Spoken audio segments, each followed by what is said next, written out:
natural on our behalf. But because I'm telling you, it seeks to change you, and if you're not careful, you will be changed. You'll respond in kind. But Moses gives us some insight in how to withstand in order to stand. He said, you got to make some choices. You got to make some choices. Your faith has to make some choices. You got to choose to reject some stuff. You got to reject the world's positions. Don't let the world conform you into the shape they want you. Be not conformed to this world, but be ye transformed by the renewing of your mind. And that renewing of your mind comes by the word of God. You got to make a choice that I'm not going to be put into the mold of the world. You got to reject the world's pleasures because it's only for a season. This world, but you need to reject that, and this is what you need to choose. Because the enemy wants you to stay away when you're going through, so you can't get access to the encouragement you need to help you through. So you stay home thinking you're going to be better because you're not with those who can give you the encouragement that you need to let you know you're not the only one that's going through what you're going through. It's amazing when you start talking to your brothers and sisters how much you have in common. You don't realize, oh, you've been through that too? Yeah, man. The Lord brought me through. Am I talking to anybody? You need to choose right relations. Then you need to choose the right riches. In other words, Moses was willing to choose the reproach of Christ rather than the riches of Egypt. In other words, I'll choose to be criticized by following Christ than to have the riches that are in Egypt. Will you be criticized? Choose then the right reward, knowing that the reward is coming even though you may not get it on this side, but choose the right reward. Then you got to have courage. You got to be courageous to stand. You got to have courage in the faith to be able to persevere when you want to give up. Am I talking to anybody here? Even when you're under threat, even when you're in the midst of danger, even when it looks like it's difficult and dark, can you persevere?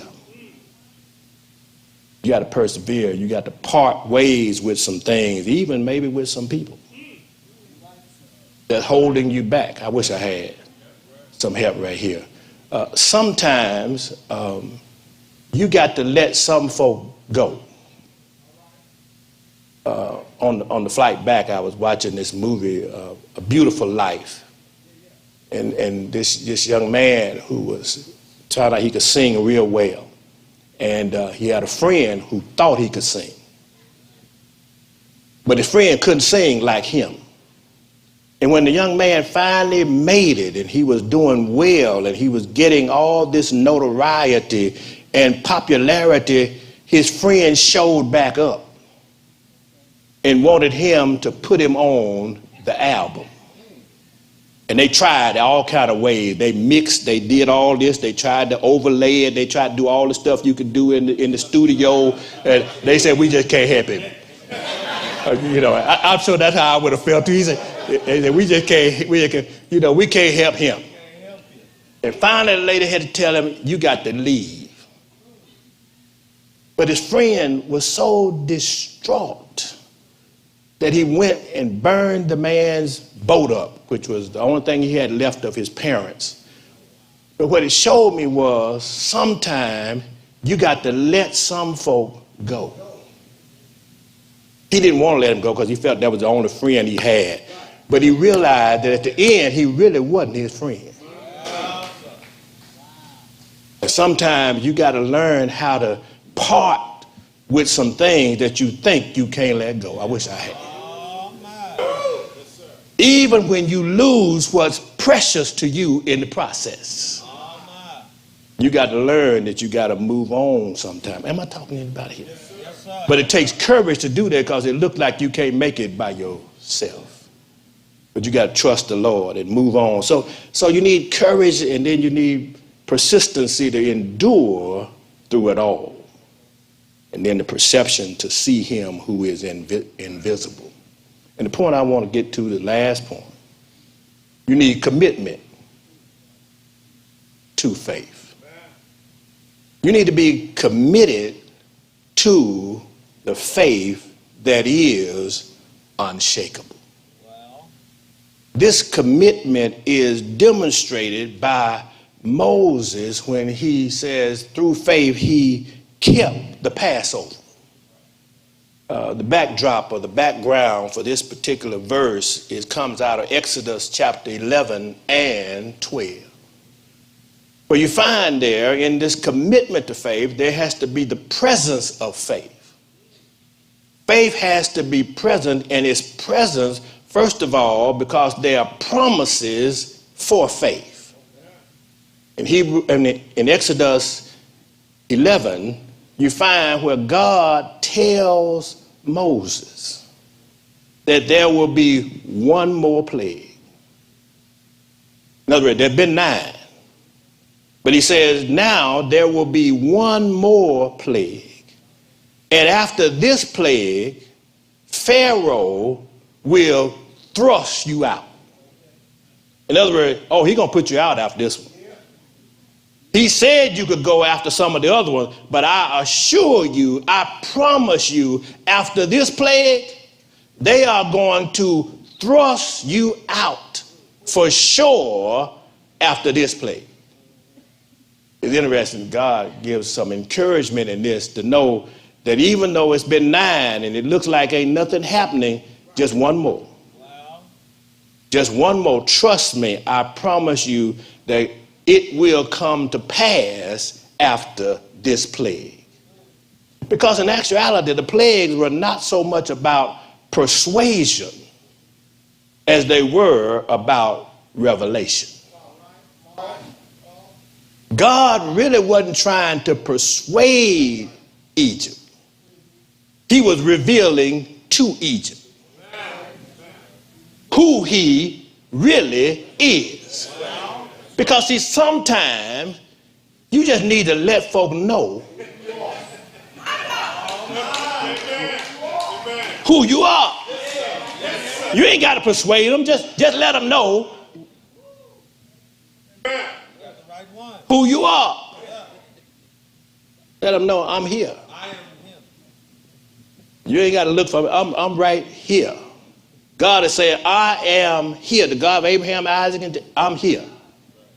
I'm showing myself able to do more than what the magicians could do, more than what their gods could do. I am the only true and living God. Yes, sir. And there is none like him. Wow, sir. So he has these promises, something about the faith that you have. Wow. Because Moses has to go now tell Pharaoh what the Lord has said. In other words, he got to tell Pharaoh that there is a predicted plague that's going to come to the firstborn of all. And the ones you've been trying to enslave and kill are going to be protected. Am I talking to anybody here? In other words, he's sharing with the monarch this duality of life. There is judgment and there is salvation. They go together. One's going to be judged, the other one's going to be saved. You got to share this. Not only does he have to share that, but there's a precept in this promises in the presence of the faith. And the precept is that sometime God asks you to demonstrate your faith by being obedient to what he commands. It's interesting, you look at the plagues, some of the plagues didn't require Israel to do anything. They just sat back and plague, just plague. But all of a sudden on this 10th plague, God puts into place that they got to do some preparation. They got to set aside. It's one thing to hear it. It's another thing, hateful and coming at you. Now you got to be kind, tender-hearted, favorable circumstances. In other words, things don't seem to be as well as they could be for what you're asking me to do. Because you're asking me to go get a lamb on the 10th of the month, put him up for 4 days, and then wait until the evening of the 14th day, and then you want me to kill the lamb and do